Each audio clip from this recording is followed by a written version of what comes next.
Écoute bien ce qui va suivre, car ça va peut-être te parler. Un jour dans ta vie, tu remarques que tes amis changent sans que personne ne dise rien.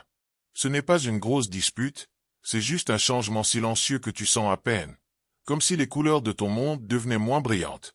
Les messages arrivent moins souvent, vous vous voyez moins, et tu commences à te poser des questions. Une question qui reste dans ta tête sans faire de bruit mais qui ne part pas. Qu'est-ce qui est en train de changer vraiment? Reste avec moi, car tu vas comprendre quelque chose d'important. Nos cerveaux pensent souvent que le silence veut dire qu'on ne nous aime plus. On pense qu'on a fait une bêtise, qu'on n'est pas assez bien, qu'on aurait dû mieux faire. Mais attention, voici la vraie histoire. Quand tu arrêtes de te sentir coupable et que tu regardes mieux, tu découvres autre chose de super intéressant. Ce ne sont pas les autres qui sont partis, c'est toi qui as commencé à regarder ailleurs sans t'en rendre compte, à écouter d'autres choses en toi, à chercher un endroit où tu peux respirer librement. Réfléchis à ça pendant une seconde.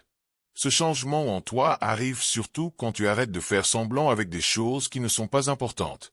Ce n'est pas que tu te crois meilleur que les autres. C'est juste que tes émotions ont changé de fréquence, comme une radio qui change de station. Quand tu ne peux plus te forcer à participer à des conversations vides, à des rituels sociaux répétitifs, à des échanges qui font du bruit mais ne veulent rien dire, ta vie se réorganise toute seule. Elle retire doucement ce qui n'a plus de sens pour toi et laisse de la place pour quelque chose de nouveau. Tu vois où je veux en venir? Ce changement te surprend même si tu en as besoin. Ça fait un peu mal, comme une nostalgie tranquille. On est tellement habitué à ce que les choses restent pareilles que chaque changement ressemble à une perte. Pourtant, la plupart des relations qu'on garde par habitude ne sont pas vraiment profondes, elles sont juste confortables parce qu'on les connaît. Et quand tu commences à écouter ce qui se passe à l'intérieur de toi, ces liens basés sur la répétition plutôt que sur la sincérité se montrent tels qu'ils sont vraiment. Ce sont des constructions fragiles qui ne peuvent pas traverser les changements de ton monde intérieur. Reste attentif à ce que tu ressens.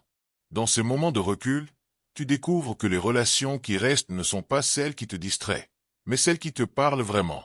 Et tu comprends aussi que beaucoup d'attachements n'étaient pas là pour nourrir ta sensibilité, mais pour t'aider à ne pas sentir le vide que tu portais en toi. Ce vide n'est pas ton ennemi. Il n'est pas quelque chose dont tu dois avoir peur. C'est un espace encore inexploré, une partie de toi qui demande de l'attention plutôt qu'une compensation. Pense à ça comme à une découverte. Quand tu arrêtes de remplir chaque silence par une présence extérieure, quelque chose de subtil commence à apparaître. Le silence qui te faisait peur avant devient un terrain d'écoute. Il te permet de percevoir des nuances que le bruit social cachait depuis longtemps.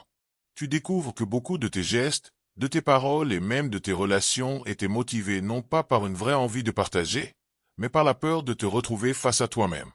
Alors regarde bien cette différence. Et c'est souvent dans cet espace dépouillé que tu comprends la grande différence entre être seul et te sentir seul. Être seul peut devenir un acte de cohérence intérieure, une manière d'habiter ta vie sans chercher en permanence des témoins.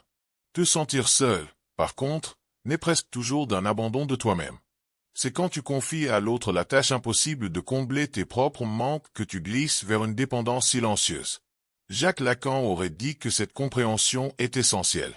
Cette dépendance ne se manifeste pas toujours par des mots ou des gestes évidents. Elle s'inscrit plutôt dans ces petites urgences de valider, d'être entendu, de recevoir une attention qui rassure momentanément mais ne guérit rien. Dans la pratique clinique, on observe souvent des personnes entourées de monde qui vivent pourtant une solitude bien plus profonde que celles qui habitent leur journée dans le calme. L'agitation extérieure n'est pas un remède contre le vide intérieur. Elle en est parfois le masque. Écoute bien ce qui suit. Et il arrive qu'on comprenne tardivement que la quantité de liens n'a jamais été une garantie de qualité. Ce qui compte vraiment, c'est la capacité à rester présent avec toi-même quand le monde extérieur cesse de répondre comme tu l'attendais. C'est là que commence une étape essentielle du développement affectif, celle où tu cesses de courir après chaque source de distraction émotionnelle.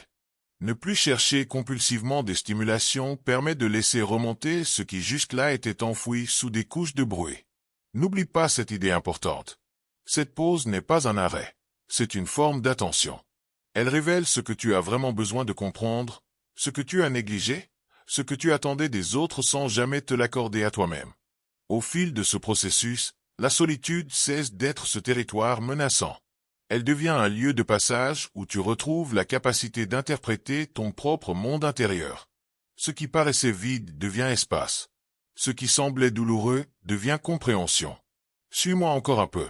Tu cesses de confondre validation et affection, présence et amour, compagnie et lien. Et tu découvres que la maturité affective ne commence pas quand tu rencontres les bonnes personnes, mais quand tu deviens capable de te tenir debout sans craindre les moments de retrait. À mesure que tu avances dans ce cheminement, une transformation silencieuse s'opère dans ta manière de te relier aux autres. Les échanges qui autrefois semblaient naturels deviennent parfois inconfortables, non pas parce que l'autre aurait changé, mais parce que ta manière de percevoir le monde s'est déplacée. Réfléchis à ton expérience personnelle. Les conversations qui tournent en rond, les habitudes sociales répétées, les rencontres qui se maintiennent par politesse plus que par envie, tout cela commence à peser d'une manière nouvelle. Ce n'est pas du rejet, c'est un signal intérieur qui indique que tu ne peux plus t'ajuster à des dynamiques qui ne correspondent plus à ce que tu deviens. Il se crée alors une tension discrète entre la loyauté envers le passé et la cohérence avec le présent. Reste avec ton ressenti. Rester pour ne pas décevoir semble rassurant, mais s'obliger à demeurer dans un lien qui ne respire plus finit par devenir une forme de renoncement intérieur. Beaucoup de relations appartiennent à des versions anciennes de nous-mêmes, à des périodes où nous cherchions à être aimés avant de comprendre comment nous aimer nous-mêmes. Vouloir les maintenir coûte que coûte par nostalgie ou par peur de blesser ne fait qu'ajouter de la confusion affective et nourrit parfois un ressentiment silencieux. Pense à ce que cela signifie pour toi. Accepter que certaines présences ne s'accordent plus avec ta vie actuelle demande un courage tranquille. Il ne s'agit pas de rompre brutalement ni de créer du bruit inutile. Il s'agit plutôt de laisser la distance s'installer naturellement, sans manipulation, sans silence punitif. Quand tu cesses de forcer une connexion, ce qui reste est la vérité du lien. Parfois cette vérité est tendre, parfois elle est vide, mais elle est sincère. Et c'est cette sincérité qui permet d'avancer sans te trahir. Observe comment cela fonctionne dans ta vie. En ouvrant cet espace, quelque chose d'inattendu se produit. Ta vie commence à réorganiser tes rencontres. Tu découvres de nouvelles formes de présence plus alignées avec ton intérieur. Cela ne signifie pas une multiplication de relations. Bien au contraire, le nombre diminue mais la profondeur augmente. Comme si en vidant une pièce encombrée, tu redonnais au lieu la possibilité de respirer. La même chose se produit avec l'âme. Laisse ce processus se faire. En retirant ce qui ne nourrit plus, tu crées un terrain où l'essentiel peut enfin prendre place. Dans cette étape, la solitude n'est pas une punition. Elle devient un filtre. Un filtre qui clarifie ce qui compte réellement. Un filtre qui permet de reconnaître les liens sincères, ceux qui n'exigent pas d'efforts constants pour exister.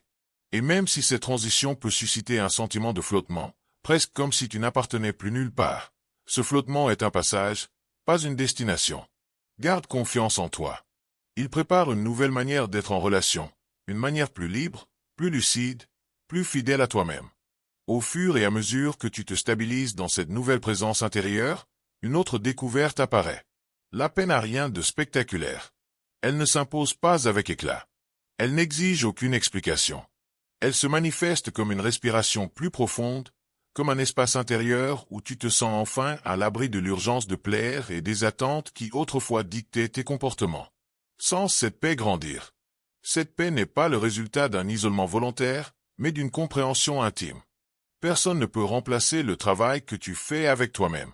Dans cette clarté nouvelle, les habitudes émotionnelles deviennent visibles. Telles où tu confondais approbation et affection, où tu recherchais des signes pour apaiser des insécurités anciennes, où tu te précipitais vers des liens qui promettaient la chaleur mais apportaient surtout du bruit. Continue à explorer tes émotions. En restant avec toi sans chercher à fuir, tu découvres que la présence intérieure peut devenir un soutien solide. Elle ne comble pas le manque par illusion, elle le transforme par compréhension. C'est dans ce processus que tu apprends à ne plus revenir vers des relations qui ne dialoguent plus avec ton présent. Il arrive que la mémoire affective te ramène vers ce qui est familier, même si cela fait souffrir. L'esprit suggère d'envoyer un message, de renouer une conversation, de raviver un lien qui n'existe plus vraiment. Résiste à cette tentation. Mais chaque fois que tu cèdes à cet appel sans sincérité, tu ressens immédiatement une sorte d'ombre intérieure, comme si tu trahissais la partie de toi qui tente d'avancer. Tenir bon face à l'envie de retourner vers l'ancien toi n'est pas un acte de froideur, mais une preuve d'intégrité émotionnelle. Tu apprends à supporter l'inconnu sans chercher de raccourci. L'inconnu n'est pas vide, Il est une page qui se remet à disposition. Accueille cette nouveauté. Rester avec toi dans ces moments de flottement exige du temps et de la patience, mais ce sont précisément ces moments qui permettent à la structure intérieure de se reconstruire autrement. Au bout d'un certain temps, quelque chose change profondément. La solitude cesse d'être un état que tu subis. Elle devient un espace que tu occupes avec une forme de dignité tranquille. Tu peux marcher sans compagnie, réfléchir sans témoin, ressentir sans avoir à te justifier. Célèbre cette liberté. Tu cesses de réclamer à l'autre ce qu'il n'a jamais été en mesure d'offrir. La certitude intérieure, la sécurité émotionnelle, la continuité que seule une présence à toi peut réellement garantir. Et à partir de là, les relations prennent une autre saveur, car elles ne sont plus un refuge contre tes manques, mais une extension de ce que tu construis en toi. Plus tu avances dans cette exploration intérieure, plus la perception du monde se transforme de façon subtile mais irréversible. Observe ces transformations. Des lieux autrefois familiers commencent à paraître étrangers. Non parce qu'ils ont changé, mais parce que ta manière de les habiter n'est plus la même. Les conversations qui t'occupaient perdent leur intensité. Les dynamiques auxquelles tu t'adaptais machinalement dévoilent leur fragilité. Tu réalises alors combien de comportements étaient guidés par la crainte de déplaire ou par le besoin d'être entouré, et non par un désir authentique de partager. Reconnais ces patterns. Cette prise de conscience crée parfois un sentiment de déphasage. Tu te trouves dans une zone de transition où rien n'est complètement stable. L'ancien ne te retient plus et le nouveau n'est pas encore construit. Pourtant, c'est précisément dans ce passage incertain que quelque chose d'essentiel commence à émerger. Tu te mets à choisir différemment. Tu ne cherches plus des relations nombreuses, mais des liens cohérents. Choisis avec intention. Tu ne t'accroches plus à la présence constante de l'autre, mais à la qualité de ce que tu ressens en sa compagnie. La solitude qui paraissait autrefois menaçante révèle alors son véritable rôle. Elle n'est pas une punition ni un manque. Elle est un miroir. Elle permet de voir ce que tu avais enfoui sous des distractions permanentes, les besoins que tu n'avais jamais nommés, les blessures que tu évitais de revisiter, les attachements que tu maintenais par habitude plus que par désir. Regarde dans ce miroir.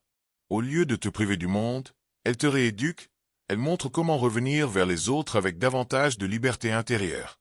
Ce que tu gagnes dans ce processus n'est pas une distance froide, mais une maturité vivante. Tu cesses d'attendre que quelqu'un d'autre te confirme, te complète ou te protège de tes manques. Tu comprends que la relation la plus structurante est celle que tu entretiens avec toi-même. Cultive cette relation. Lorsqu'elle devient stable, les liens extérieurs s'organisent naturellement. Ceux qui ne résonnent plus disparaissent sans conflit. Ceux qui ont encore un sens trouvent leur juste place. Et ceux qui arrivent ne sont plus des refuges contre ton vide, mais des rencontres authentiques. Lorsque cette compréhension s'installe, tu accèdes à une forme de liberté douce. Tu aimes sans te trahir. Tu t'attaches sans te perdre. Tu partages sans t'effacer. Savoure cette liberté. La solitude cesse alors d'être perçue comme un adversaire. Elle devient une compagne discrète mais indispensable qui rappelle que la paix intérieure n'est pas une destination lointaine, mais le point de départ de toutes les relations possibles. À partir du moment où tu acceptes cette nouvelle manière d'habiter ta vie, une transformation plus profonde encore se met en place. Les sensations internes deviennent plus fines, comme si tu retrouvais un sens oublié. Affine tes perceptions.